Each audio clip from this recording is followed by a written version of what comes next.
If you're considering going to Horror Unleashed Las Vegas, you are in the right place. Hi everyone, my name is Tony Marie and I am a bit of a travel creator, if I do say so myself.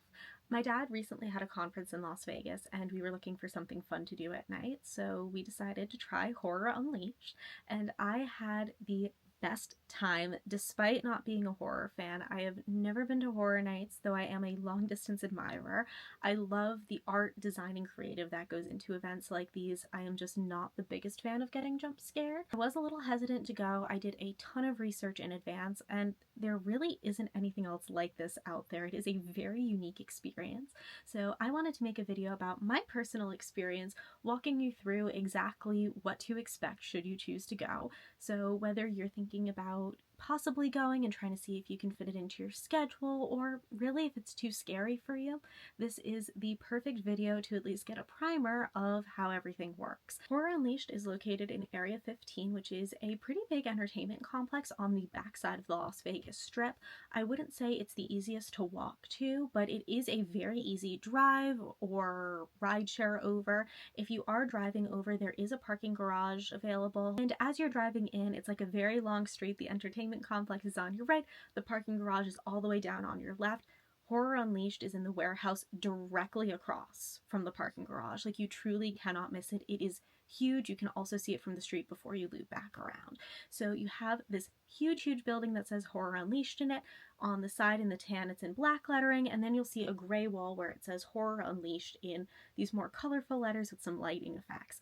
That is the main entrance. You're going to go in there right to your right, and it's like entering almost any ride queue. I will say the lighting change gets very dark very fast. Like, it goes straight to darkness. There's no really gradual lighting change. So that took a minute for my eyes to adjust to, but it's really just like any ride queue as soon as you walk in. And when you go to kind of double back around to come back in the queue, you'll have a photographer stop you and they'll want to take your picture in case something goes wrong and you go missing in the attraction. So it really just helped with the world building from the second you walk in, and really even before you truly enter the experience, you can start hearing the warning they play while you're in the security and entrance area, because essentially the theme of Horror Unleashed is that the masters of horror, Universal, have been storing all of their horror stuff in this warehouse in Las Vegas, and over the years it got abandoned and then all the haunted stuff took over. There's like a very creepy voiceover playing that's like warning you that like the premises are haunted. I wasn't 100% listening to it, to be completely honest, because I needed to buy tickets and also go through security, but it was essentially like a repeating warning with a little bit of an alarm sound. So you take your picture and then you get one of these little cards, and it has a QR code on the back that you can scan later. But this little card can be used at photo experiences throughout the attraction. It's not just limited to the entrance. I will say it's very similar to Legoland New York. I live in New York, I've been to Legoland a bunch, where you get to scan all of your photos when you go home and buy everything digitally. It's a very easy experience, but they give you the photo card, and the photo you take at the beginning, they tell you to look scared, and there's actually like a video animation that gets played over one of them. It's really cute. But you keep going past the photos, and then that's where you go through security. It's the same as Universal Orlando standard security, so they have like an x-ray machine and a metal detector. Your bag goes through, you walk through. Super simple. There is a limit on bag size. They just want to keep the bags small. That information is all listed on their website, but it's not like clear bags or anything unreasonable or crazy or like the super strict stadiums. It's really just don't bring giant bags in. And if you don't have tickets when you get there, don't worry. I didn't, my family didn't, so we bought them while we were there, and it's just a little paper ticket. It's a dated ticket, and you cannot re-enter. So once you're in the experience, you're in. We currently have several different ticket options available. I bought the Frady Cat ticket because I didn't want to do the mazes. As I mentioned, I am not the biggest fan of jump scares, and I really did not think that this was the best place to get started with it. I thought I would just test the waters a little bit.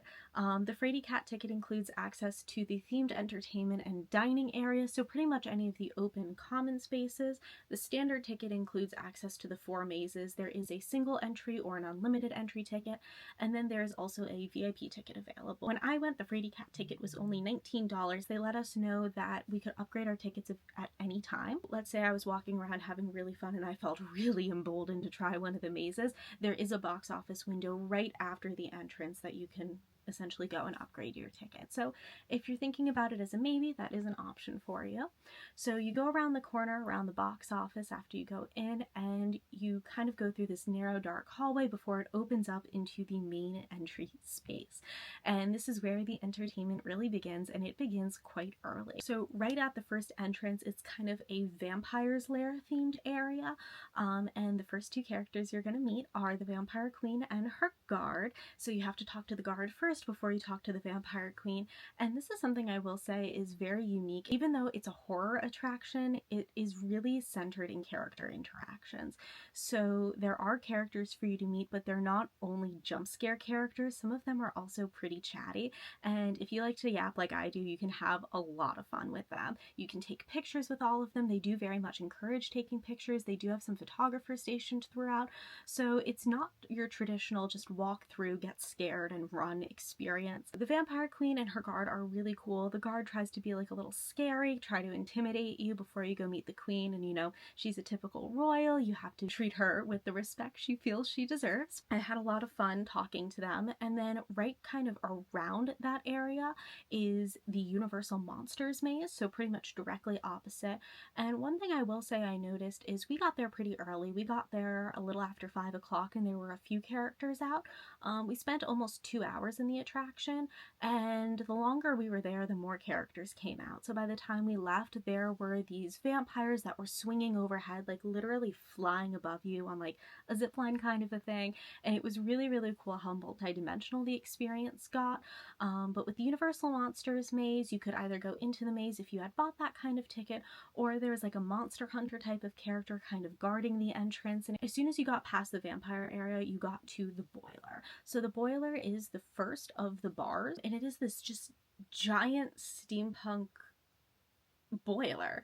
I don't really know how else to describe it, but it was huge, it was massive, it would have like lights and steam coming out of it every few minutes. So it was really, really cool, but a lot of characters were stationed around the bar. Some of them were definitely yappers. I did not get to talk to him because he was always talking to other guests, but there was like a pirate kind of guy who was very much a killer, and he had his axe and he would just kind of be swinging it around and like having fun, but you could tell he was just like a yappy, goofy kind of guy. So he was talking to a lot of the patrons at the bar. There was this one bug character. I did not think I would enjoy interacting with him because the Great Movie Ride kind of traumatized me as a child, so any like giant scary bug things just not my thing. But I went up to take a picture with him, and he was actually really funny. He doesn't talk, but there's like a sound effect kind of thing in his costume, so he kind of chitters at you like a bug noise. And he has these really long arms, and he was just really, really funny. I took a picture with him, and he kind of tried to scare me. I ended up just kind of laughing, and he didn't know what to do with that. My dad went to take a selfie with him. My dad is the king of the theme park selfie, and my dad, being my dad, was struggling with some of the buttons. So the grasshopper guy like takes his giant arm and starts like tapping the phone, and it is just really, really funny. And then he starts like following us around a little bit too. I think because we weren't scared by him the first time, he was like trying to jump scare us, but he's like kind of a big dude. He's got like these giant arms. So that was pretty funny. There was another woman running around, and I couldn't tell if she was a very scared guest or like a scare actor that was pretending to be a scared guest, but she was kind of hiding behind some of the things. There are some large set pieces throughout. So just like a lot of action, a lot of lively energy. Over behind the bar, there was like a zombie cheerleader kind of character that was jumping out at people when lights would go off. So there was just like so much happening in this area, and whether you were looking to interact directly or just people watch, it was a really good spot to be. So then as soon as you get kind of past the boiler, they had the first dining option. That was a quick service food option. It was kind of themed to like a butcher. There was like some barbecue items, some fries, corn. It was a really simple grab and go menu, but there were some little tables there with like shrunken heads on sticks as the centerpieces. Even though there were a couple different themes in this room, it was all one big space, and there are a lot of props and things throughout, but the next space I would say had the most props, and it was kind of a bit of a connecting hallway. There was a maze entrance there with some fog coming out of it, so if you love the fog, you will definitely get the fog here. And this kind of connector hallway between the main room and the Jack the Clown room in the Premiere House, it was really filled with a bunch of crates and antiques and almost like props storage looking things that I will say the biggest difference between this type of an experience and a classic horror night, I have been there during the day, during classic horror nights, just not at night, is that because this attraction is fully indoors and permanent, there is a lot more detail and a lot more you can put into it. So things don't have to be weather resistant and they don't have to be, easily ripped out or moved out of the way. They live there. So there were a lot of little fine details, and I probably would have loved just kind of exploring all of it had it not been so dark and with the fog and everything, and there were shows and characters on both sides that just took more of my attention. But there were also some catwalks above. There was a show that happened above that I'll talk about in a minute, but just kind of a little detail-oriented area, really connecting the two spaces but still giving it a little bit of character. And there were also scare actors here. There's this one, I would say, smaller woman that had a very creepy mask on, just kind of following people around and getting up in their face. And then there was another scare actor that tried to blend in with some of the props and look like a mannequin and then would just jump out at people randomly. So then as soon as you make it past that area, you enter another large open room, and there is a stage here and another bar, and this is the Jack the Clown area. So if you're familiar with the Horror Nights icons at all, you'll know that Jack the Clown is a massively famous icon along with his sidekick Chance, and they are both here and they're kind of the stars of the show. So they do a show every hour and a half, or at least that's what the stage manager said when I asked what time the show would be, and it's kind of like a baby Nightmare Fuel meets streetscape entertainment, if that makes sense. So you have the Mayhem, which are some dancers, and they're in the clown makeup and the all black. The costumes are very similar to what you would see in a Nightmare Fuel, and they do a little bit of a dance, and then Jack and Chance come out and they talk to you about their brand new game that they're playing called Stay or Slay, and they essentially kidnapped two Vegas street performers and they're going to have them perform for their lives. Very Jack and Chance. And so you watch their acts, and then they actually call on some audience members to vote if they're going to stay in the Mayhem Circus or if they are going to slay. And it was really cool. I volunteered and I got to be on the stage and I got to hold up a sign that said slay. And one of the really cute details was even on the stay side of the sign, it was spray painted over the T to have an L. So no matter what you picked, it was always slay. And then right after the show, one of the things I thought was the highlight of my experience, at least, is you got to have a photo op with Jack and Chance where they would come out, they would stand right behind you, and you got to take a picture with them with their camera and their photographer. It had a very nice light on it, and that was included in the photo package. So if you bought all the photos from the photo package, including the entrance photo, the Jack the Clown photo, and then anything else you took in the experience, it's only $20 for everything, which is super reasonable.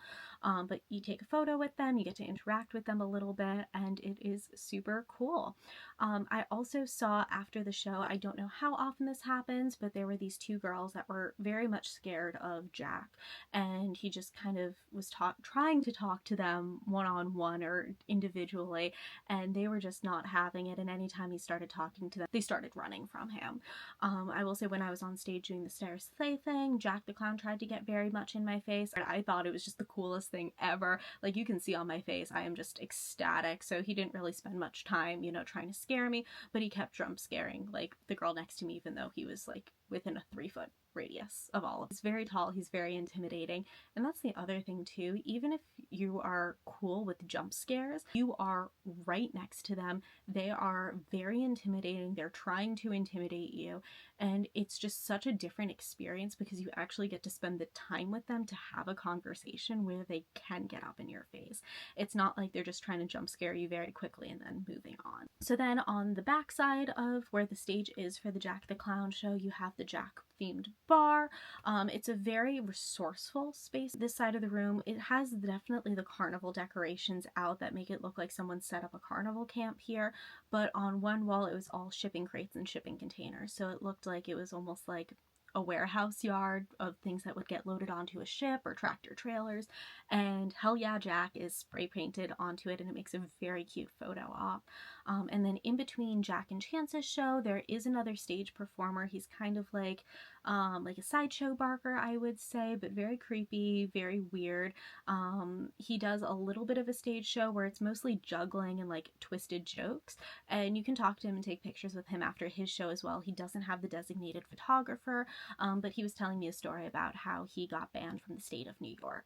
So just like all these weird, kitschy, eclectic, colorful conversations. And then attached to that room is the Premiere House, which is Universal's sit-down restaurant. So with the sit-down restaurant, it isn't like a big fancy menu. I would say it's kind of an equivalent to a quick service. The portion size is very much equivalent to what they serve at Das Steakhouse in Dark Universe. I got pizza skulls because pizza skulls are on the menu.